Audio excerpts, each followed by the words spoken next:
المعصومين المظلومين ولعنة الله على أعدائهم أجمعين أما بعد. عزیزو، جہاں پہ ہم لوگ کھڑے ہوئے ہیں یہ وہ مقام ہے جس کو مسجد سہلا کہتے ہیں. کیا؟ مسجد السہلا. اس مسجد کا نام السہلا کیوں پڑا؟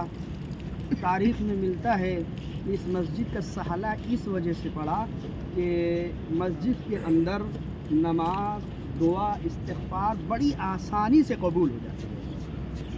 یعنی سہلا کا مطلب یہ ہے بڑی آسانی سے، آسان طریقے سے، سہل طریقے سے استغفار اور آپ کی دعائیں اور آپ کی نمازیں جو بھی اس کے اندر نمازیں پڑھی جائیں یا جو بھی دعائیں مانگی جائیں، نیک حاجات مانگے جائیں، اس مسجد کے اندر وہ نیک حاجات اور وہ دعائیں، وہ استغفار بہت آسانی سے قبول ہو جایا کرتا ہے. اسی وجہ سے اس مسجد کا مسجد سہلا نام رکھا گیا ہے.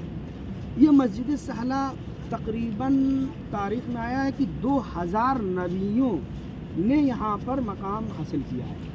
2000 نبی اور 2000 اوصیاء النبی کے یہاں پر تشریف لائے ہیں، یہاں پر نمازیں پڑھی ہیں 2000. لیکن یہاں پر 6 مقامات ایسے ہیں جو کچھ نبیوں سے مخصوص ہیں اور کچھ امام سے مخصوص ہے. چوتھے امام کے مقام موجود ہے، مقام امام زین العابدین. چھٹے امام کا مقام امام جعفر صادق.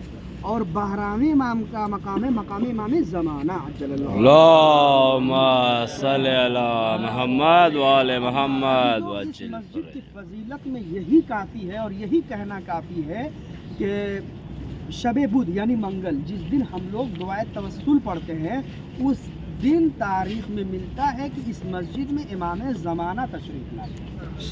امام زمانہ تشریف لاتے ہیں. اس وجہ سے اگر آپ لوگ کو موقع ملے تو منگل کے دن یعنی شب بدھ بھی تشریف لائیں. خدا سے ہم دعا کرتے ہیں کہ پروردگار آپ لوگ کو توفیقات میں اضافہ فرمائے اور آپ لوگ کو پھر دوبارہ یہاں پر لانے کی توفیق بنائے. اور ضروری نہیں ہے کہ شب بدھ ہی کو امام زمانہ تشریف لائے، اس کے علاوہ بھی امام زمانہ تو ہر جگہ ہیں، یہاں پر ہوں گے امام زمانہ. لہذا آپ لوگ جائیے. ہو سکتا ہے کہ آپ کے بغل میں امام بیٹھے ہوں، آپ کے قریب میں امام زمانہ ہوں، تو آپ وہاں پر جائیں، دعائیں مانگیں اور خصوصاً امام کی تعجیل کے لیے ضرور دعا مانگیے گا. یہاں پہ مقامات ہیں. اور تاریخ میں آتا ہے علامہ ہلی کا آپ لوگ نام سنا ہوں گے نا. یہاں کے ہلا کے رہنے والے تھے، خود عراق میں ایک ہلا شہر ہے وہ رہنے. علامہ ہلی کو کچھ مسئلہ درپیش آیا، وہ یعنی ان کو سمجھ میں نہیں آ رہا تھا کہ یہ مسئلہ ہے کیا، فقہی مسئلہ، احکام مسئلہ، شرعی مسئلہ، کہ میں اس میں کیا کروں، سمجھ میں نہیں آ رہا تھا. اور جب علامہ ہلی جیسے کو سمجھ میں نہ آئے تو سمجھ لیجئے کہ دنیا میں کسی کو سمجھ میں نہیں آئے گا. علامہ ہلی کی ایک تاریخ میں ہے کہ وہ مجتہد ہو گئے تھے اور بالغ نہیں ہوئے تھے. بالغ سے پہلے یعنی 15 سال سے پہلے وہ مجتہد ہو گئے تھے. ان کے اس میں ملتا ہے کہ وہ شرارت کر رہے تھے اور ان کے والد صاحب ان کو مارنے کے لیے دوڑے تو وہ فوراً آئے سجدہ پڑھ دیا اور ان کے اوپر واجب ہو گیا. چونکہ ان کے اوپر واجب نہیں ہوا، کیوں؟ اس لیے کہ یہ نابالغ ہے اور ان کے والد صاحب پر واجب ہو گیا، وہ سجدہ کیے اور وہ نکل گئے.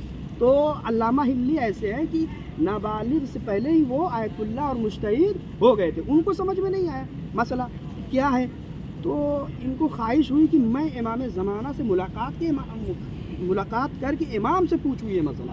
امام تو جانیں گے، امام کے پاس تو ہر سوال کا جواب ہے نا. تو یہی وہ مسجد ہے، مسجد السہلا.